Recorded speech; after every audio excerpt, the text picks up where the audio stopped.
We have a big kitchen, we have knives, and we have more funds to be able to provide food for our residents. It is set up like a home kitchen where you have a gas stove top and an oven, spice rack, baking supplies, a fridge, so that anytime you want to bake or cook, you can.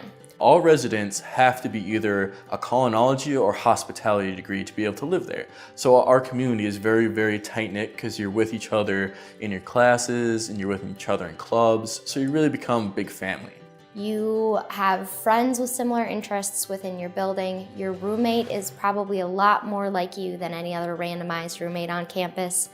And honestly, the best part is our events and things like that we have simply because why not? It's fun and we have this community, why not enhance it? So whether it be milkshakes and videos on a Friday or breakfast on Saturdays, my favorite this year so far has been homemade pasta night.